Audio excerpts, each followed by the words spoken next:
Ivey and Badziakouski neck and neck, and then Waikin Yong rounding things out with just 100K. And the bullets, also a concept that is unique to short deck, Rast. Badziakouski as Waikin with the 2 jacks is jamming. Plus, I mean, we're gonna try the trend. Both of the other jacks accounted for here behind him as Ivey's got queen jack suited. Look how crazy this is. In a 3-way pot, queen jack suited is the favorite here. A hand that you would think technically is dominated. Yeah, that's very wild. peculiar, isn't it? That is wild. Something to think about as you begin to recognize just how different short deck is to its full deck counterpart. And Ivey's You're doing everything in your power to win it. You know, it's almost like saying, hey, jacks is very unlikely to hold, only 19%. The power of hitting that 1 overcard, the queen or the ace, pretty high. But then queen jack, between the suitedness and how easy it is to make a straight in short deck, comparatively speaking, actually with that 40 to 37% equity edge over ace jack, which you would think, hey, it dominates. But just, yeah, fascinating equity breakdown there. And the river is a 6 per request, and Ivey's queen jack does hold true to form in terms of being the favorite. Spin-ups happen, you know, much more frequently in short deck because of that as well. You know, guy like what Tom Dwan just did, basically. I mean, he just went from having, you know, a buy-in to being one of the chip leaders. You know, win a 3-way all-in. No problem. No cash, no credit, no problem. And Ivey flopping Broadway. Heads up versus the dealer button, and Waikin gonna stick around. It's already had 2 bullets dusted off. Sticks around, and now he's drawn dead. Yeah, and he's gonna think, and reasonably so, that this card usually picks him up some equity when he's behind. Might feel compelled to stick around versus this bet size. Can't feel too good about just a pair of aces being good here, especially in short deck against. But, you know, Ivey can definitely have some bluffs. Kind of tricky spot. Waikin passes, and it's always good to fold. Lay down there. Yeah, nice to fold when you're drawing dead, huh? Now 2 red kings for Ivey. And he comes with limp. There's a lot of that limp jam sort of stuff, or limp induce the jam behind you that we'll see. And he got it. And the man to do it is Ricao from the button. He'll have 30% equity as they'll play a 400K pot. Yeah, being quite relevant. Jack 10 off actually does better against aces than kings. Kings make it harder to block the straight, which is part of the reason why 10-9 off is actually best. 10-9 can hit the Jack Queen King or the 6-7-8. None of those cards being blocked versus aces. Wow. Okay. Little gutter, which you can see is actually maintains his equity. 1% better than he was pre-flop from this point forward is Ricao. Turn card changes his prospects, however, down to 14%. Yeah, no Needs running an 2 pair. And instead, it's an ace, as the 2 kings are able to hold for Phil Ivey, and they will leave Ricao with dust on his very last bullet.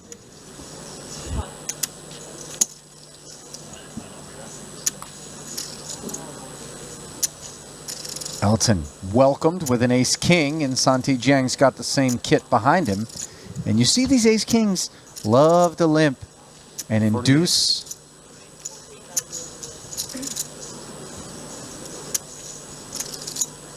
Santi 4xing an ace-queen for Ivey.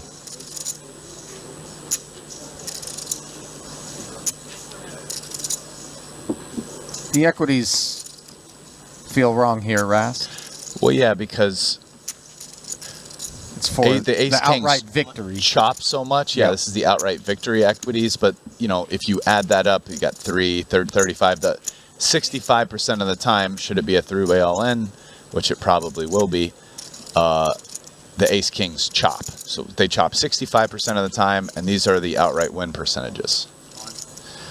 Or actually, I guess out of that 65% of the time, there is a small amount of that is all three of them chop, which would be the 6, 7, 8, 9, or the king, queen, jack 10 boards. Elton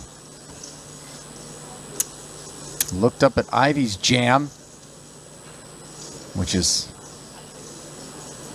not in great shape, and he jams over the top of it. Santi sort of asked himself whether or not the aces and the kings might be out there before deciding to get it all in, and the side pot will be 416K two ways, over $1 million in the middle three ways. Ivey with a little smile there, and it's because, Which one's mine? as we can see, it's actually not performing that bad. Normally you'd think ace queen still screwed, but just with how important card removal is, being up against ace king twice, he's now basically just breaking even instead of getting it in bad. So it, you know, kind of like a serendipitously lucky spot for a hand that you'd think would be in real bad shape. Meanwhile, Jack 9-6 gets paired on the turn as the ace kings are sitting pretty until that queen on the river. Phil Ivey manages the improbable, and that grin is with good reason. Guys, I'm a commentary guy. Well, I hope you guys do figure out a way to come in as a VIP/businessman, because that means... Oh, if they let me on that side, I'll see you later, Ali. Here's my 200K. I'm playing on the businessman side. Just got to pass that vote. 2 out of 3. That's all I need, man. The only business you should be involved in is corrupting the voting panel. As we see the monotone board here, so difficult, by the way, to see these sorts of textures. It is top pair for Webster, facing a little sprinkle from Ivey with second pair. Makes the call. Now we do have a straight draw for Ivey.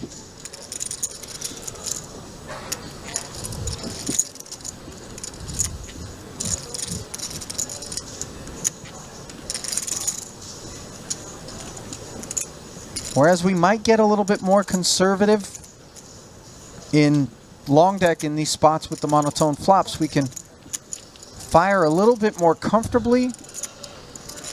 Obviously, not on the strength of the 8 per se, but more so just the line that Ivey is putting together here. Yeah, the ace figures to be a card that's better for his range, so he gets to bet it quite a bit. In 8-7, a hand that has some equity when called. 2 sevens for Ivey. Limping in. I mean, is there any point at which I call this hand that Webster has 5-6 offsuit? Just can't do it. I don't have the heart.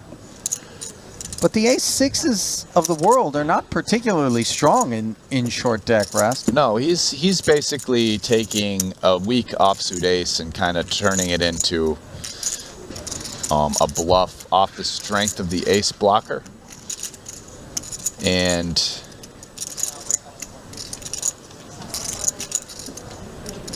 kind of tough spot for 2 sevens here, out of position. But Ivey's undeterred. Yeah, makes the investment.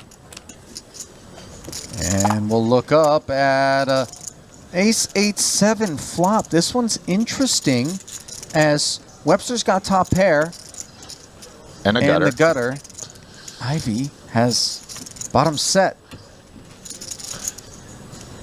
Yeah, very good flop for Ivey. I mean, bottom set versus the top pair. Webster came with a big size pre, so already a lot of money out there. Very likely to keep betting at this. Ivey has some decisions here about how to proceed. Sure does. I mean, they're pretty deep, like deep enough that, you know, I don't know. Do I really want to check raise and get it all in? Before that 60K, what, there was about 160. So that's 320, 640. It's almost nearly a 5 stack to pot ratio. That said, Webster Limb never has 6-9 for the flop straight. And realistically speaking, the only hand you're losing to is pocket aces. So that's one hand, which Webster could have. But sometimes you just take your chances and say, well, if you got the aces, you got it. But and that's what Ivey's doing.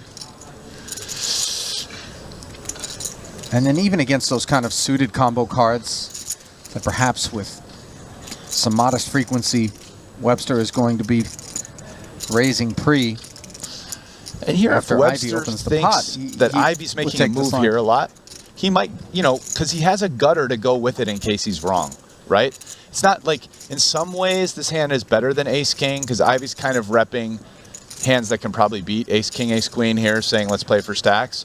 So he has a gutter to go with it. So Webster, if he says, hey, Ivey might make this play with like the 8-9 off, some, you know, check raise, just trying to get me to fold, take down the pot, goes with the ace-6. I wouldn't be shocked to see it here. Play back at him. Yeah, but he passes it up. So Ivey will take it down on the flop with no further contest. Yeah. And so there's a look at the consolidated field of 7 players as we begin the final table on the stone bubble here in event number 10, the $30,000 US short deck, the first on the calendar. Tom? See, 2 sevens was a hand that you could limp, but bubble situation, why bleed out a little bit faster? The thing is, even when you hit a set of 7s, depending on the rest of the board, like, these sets don't hang on and perform nearly as well unimproved in short deck as they do full deck. Yeah, and if you're, for example, if you're up against open and straight draw, they've got a lot of equity to take you out. Open and straight draws do really well. Love this shot, by the way, Randy. Sorry to interrupt, but Paul going right to the Triton Poker Plus app there to see the stacks you were saying. No, I just said that was great advertisement. He knew he was on camera, right? Wow, so many downloads. Ace, queen, all in. Yeah. Oh, Kiatli's got it. I think we're going to have to go with this one. By the way, the collision between the two shorties is an interesting storyline. Every like 1%. So look at the equities. 60-40 with ace queen. It's pretty good. Not doing so bad. Okay, you don't need queen exposed. You still got a shot. You need ace, you don't need queen. So 1.35 in the middle, and to the flop we go, which is Jack 8-6. Now, 7 and then 9. the ace queen slips to 29% on the turn. The board pairs. Kiatli is poised to burst the bubble, and he has done it. The 10 of clubs on the turn, on the river rather, will leave some accounting to be done, but it should be official. And yes, indeed, Paul Phua denied his 5th cash of the festival. Still a better than 2-1 chip lead over second place, which currently belongs to Mikita Badziakouski for Duan. Well, he raised 9-8 offsuit. I wonder if he's going to keep up the antics. Nah, just It would appear so. It's just, hey, you know what? If I just go all in, they can't play back at me unless they got it. I mean, it's kind of irresponsible when we consider the ICM of 103,000 for 5th, 131,000 for 4th, and Ivey sitting with 28 Ivey's antes. Reaching for chips right now. And like, yeah, I'm done. He's ready to go. A brief wince, as Duan is obviously capable of waking up. And you see an eye roll there on Durr. These guys not folding to me. But it was always Ivey who was the candidate to call more so than anyone else, and he has flopped a queen and a gutter here on the ace-high board. Just the 10 for Duan, and on the river, Ivey will make Broadway and double up. Be interpreting Duan's move along those lines and in consideration of all those metrics and analytical points. Ivey jamming meanwhile here with ace-9 of hearts. Duan's got hearts of his own, including the one beating in his chest, which is a lot mightier than the average. Duan is always finding a way to try to put chips in the middle. King 10 suited, you would imagine this should be a fold, but Duan is thinking about some stuff. He's like, you know what? I might be up against that Jack 10 suited. Well, Let's run it. Look at the tongue here. Remember Michael Jordan? Mm-hmm.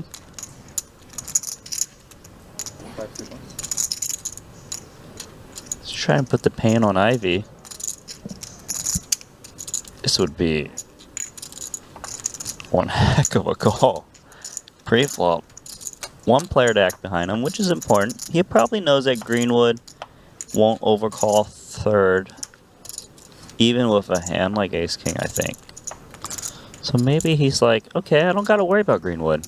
If Greenwood doesn't have aces, he's not calling. So now it's just me and Ivey. He's reaching for chips. He's putting it in. Wow. Ollie. King 10 suited. So Ivey is going to be just about a flip here. Wow, I didn't Believe realize it or it was not. so close. Yeah, I didn't either. Juan has done his math.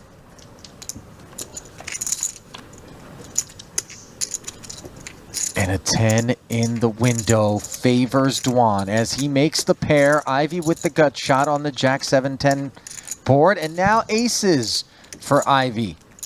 But Duan's got a Broadway draw.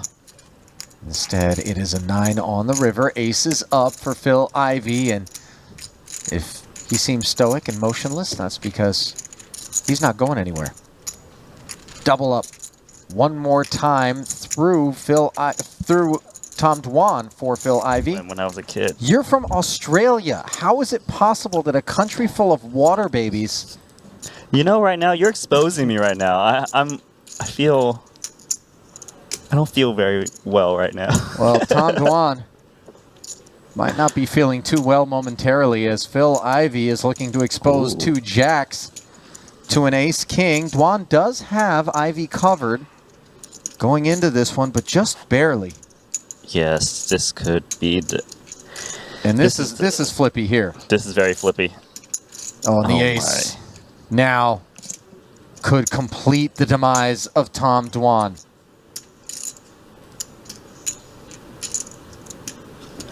What is the turn?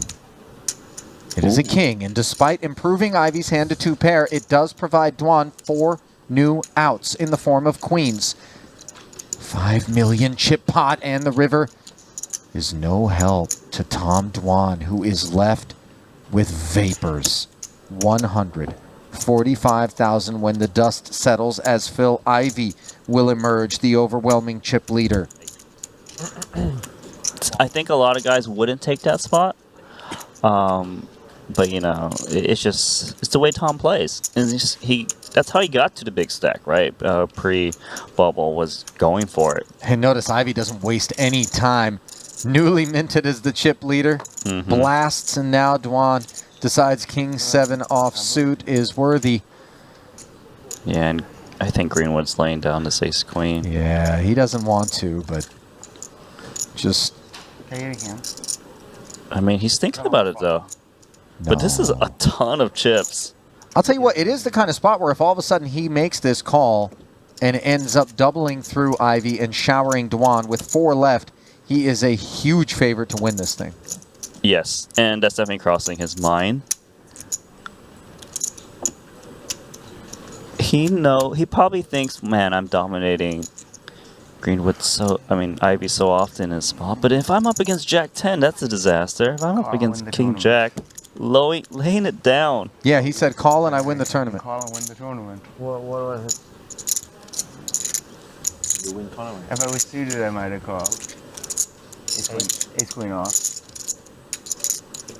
So That's fine. 9-8 off. I'm on board. Tom Dwan is looking to claw back such a modest portion of the big stack that he just shipped over to Phil Ivey moments ago. And note Ivey with 9-8 actually is the favorite pre-flop. However, King 10-6 now turns Dwan into the favorite. But somehow he hits kings and sevens, which give Ivey the gutter. Now he needs to fill up, which he cannot. And it is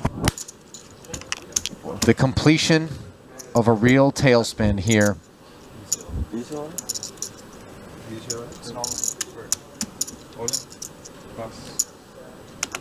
Ooh. Oh, you don't like it when someone says ooh and then calls. Yeah. And you don't like it even more when you share a card, as Phil Ivey does here, having gotten after Kiat Lee's short stack. He can well afford to give him a spin in a 1.4 million chip pot.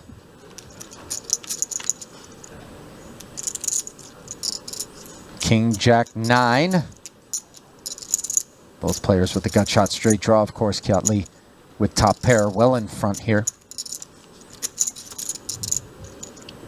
Turn is safe.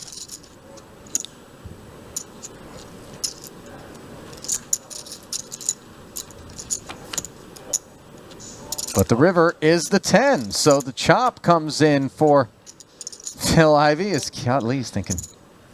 I saw that little smile This is from tough. Ivey. Like, yeah, good day. Yeah, I'll run good, buddy. Jam into a 18 ante stack, very, very wide. Expecting folds. 2 9s are going to limp, similar to how Dwan played it under the gun. The newly departed. Greenwood follows suit with Queen Jack.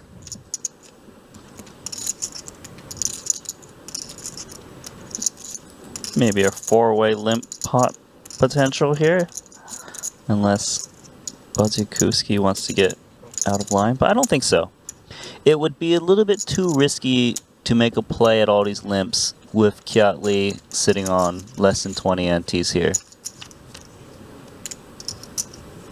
And so the button does wrap the table for Bads and turn into a 2-way straight draw on the Ace-Jack-9 board, which gives Ivey bottom set, Greenwood with second pair, and Lee with dust. Oh, just pushed it in. And he's going to close out the guy who's got so much equity against you. Like, Ivey bets. Badziakouski would call. Turn would be tough. Denying equity, very important in this game. Especially out of position where it's harder to maneuver. I mean, I don't see how the Queen 10 could do anything but fold. It feels dirty. Yeah, he wanted to take a whack at it, but at the end of the day. Bads has got ace-king. He should be going for a jam rather than a limp trap because Kiat Lee's got a micro stack. He doesn't want to induce action. Try to minimize the chance one of the big stacks play back at him. Average next side 60K.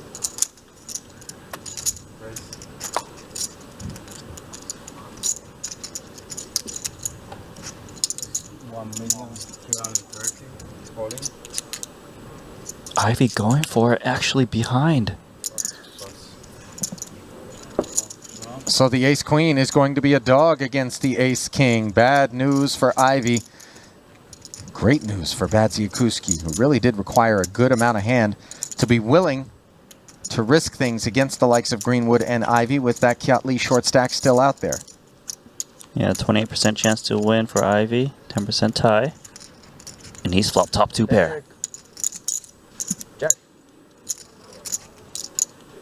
Cold, cold flop for Bads. Jack. He picks up some outs. Now, not just the king, but a jack would rescue him in this 2.9 million chip pot. And instead, it is running tens. So Badziakouski gets cooler to finish in 4th place, and that is great news for Kiat Lee, who manages to secure a pay jump from 4th to 3rd of $40,000. But Kiat Lee first act, king 10 suited. I see him pushing this in. Call. Call. Good. and that king 10 gets looked up by Greenwood. And we'll play yet another almost 3 million chip pot here, Randy. Back to back, all ends. A 7-7. That's pretty good.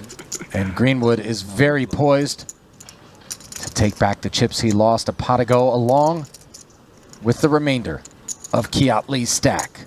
And that turn, the 8 of clubs, makes it official. GGs are issued as Kiat Lee is showered, and it will be the Canadian Sam Greenwood facing off against the American Phil Ivey, as none of our Far East competitors will compete for the title.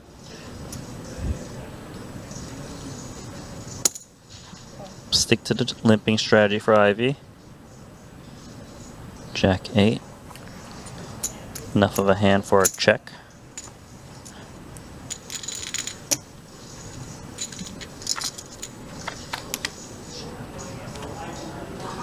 Queen 7-6, top pair for Ivey. Ivey laying the trap, Queen 10. No bait. Greenwood turns a 6. Very, very dry board. Ivey, while probably thinks he's got the best hand, might want to pot control with trip 6s being a possibility. If your opponent is holding a pair, he doesn't have much chance anyways. But maybe you induce a bet sometimes. That looks like I want to bet just how much. Trying to rep that 6.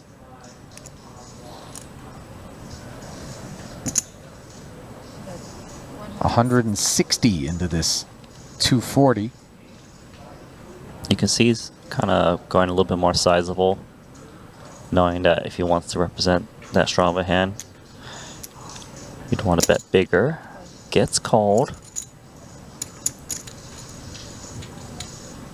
Of course, no need for Ivey to be looking to make this any bigger. Now the 9 on the river.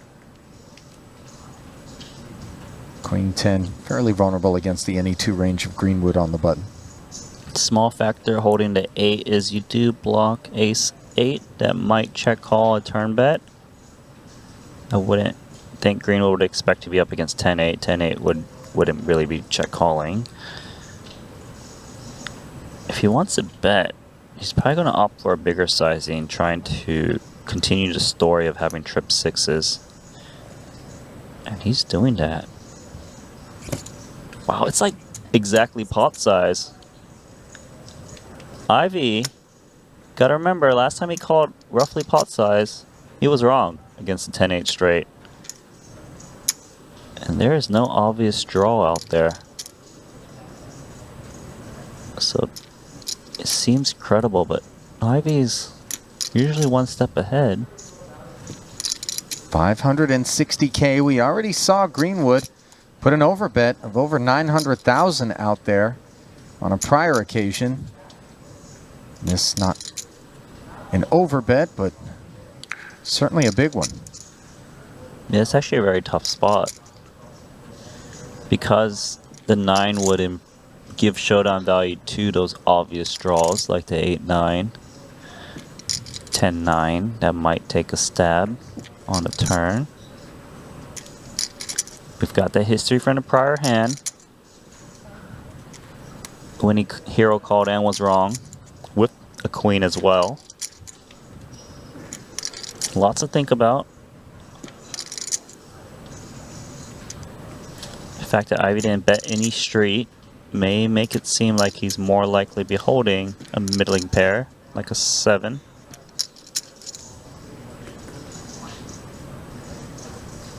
Oh, touching those chips again.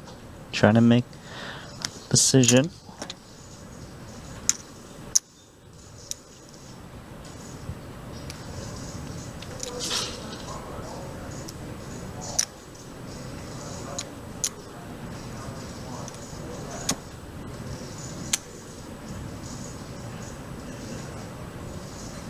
He seems pained, but Ivey's good at making the call. Yeah, and he does exactly that. So Greenwood gets caught with his hand in the cookie jar as Ivey sniffs it out with queens and sixes there.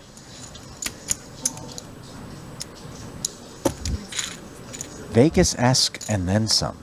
And then some. I'm telling you, man, I've lived out in Las Vegas for 6-7 years. I've seen all the high-limit rooms up and down the strip. Maybe not the most private of salons where some of the stratospheric gambling takes place, but heard some stories. They got their hands full out here with guys looking to bring down the house, but instead they keep funding new towers. Meanwhile, a set for Phil Ivey here on the ace-10-7 board, where Greenwood has flopped himself a gut shot straight draw. Gut shots with considerably more equity in short deck than they have in long deck, as there are less blanks to contend with. Greenwood bets 60K. Once again, he is firing away. Ivey just with the call. Of course, he's not worried about not having the best hand.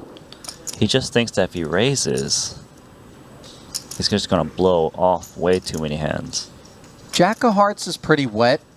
Completes the flush draw. 8-9 gets there. 360 in the middle. Yeah, not nice.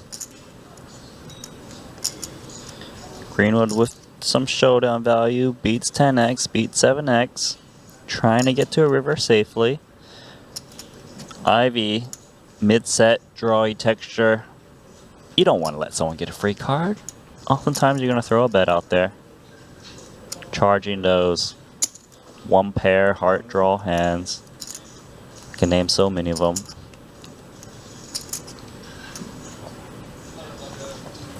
Grinding his way.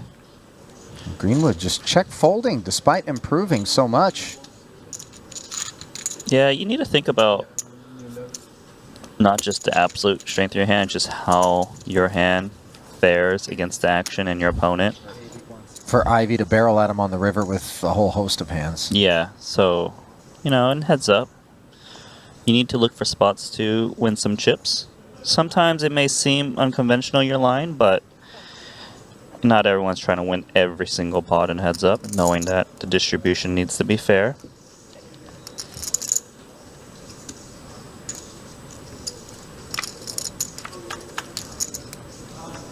Jack 8 and Queen 7 turns into top 2 and bottom pair for Greenwood and Ivey respectively. Greenwood's been the one firing lately. Don't really see why he would stop. But very mixed strategy on the sizings. Now he's kind of going for that mini bet again. The cutesy. Ivey's like, okay, don't love it, but if you're going to give me that price, why not? And now we get one of the annoying cards for top 2 pairs. Obvious straight. Very hard to maneuver.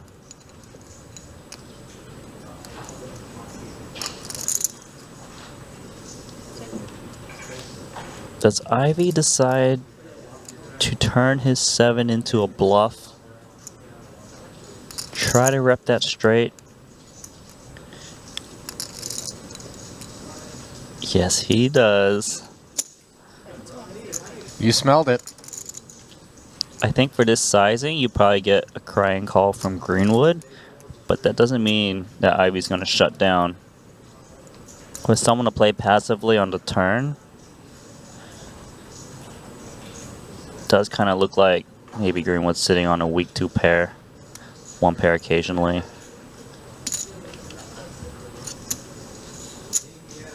Got a big hand here. Actually, 32% still with Queen 7. 100. Yep. 9 burger on the river. Straight on board now. Just a really poor run out for Greenwood, of course, who goes from top 2 to playing the board. And for Ivey, somehow, He's got the check mark. Yeah, and it's actually pretty annoying because Ivey could just have a stone cold bluff playing the board. So I wouldn't say that Greenwood would auto check fold this river. Like, you need to think about how could Ivey arrive to this river with a queen that bet the turn. It's pretty hard to name some hands unless you start finding these queen 7, queen 8s that take a shot at it. And Ivey knows that it's hard for him to have a queen, so that's why he's sizing up. He thinks he can get hero called. It is pretty unbelievable to be up against the queen right now. Nice fold. And didn't take long for Greenwood to make that fold, by the way. The value proposition, of course, calling 900 just to chop as you play the board. On. Yeah, he's going to jam. I think King Queen's good enough here. Yes, you could be up against Ace Queen, Ace King, but we've seen Greenwood jam King 10 suited, so King Queen. Oh, yeah, would have and to be Ivey called. is going to make the call. We're going to play a 7.7 million chip pot here, and it's 2 overs against the pair.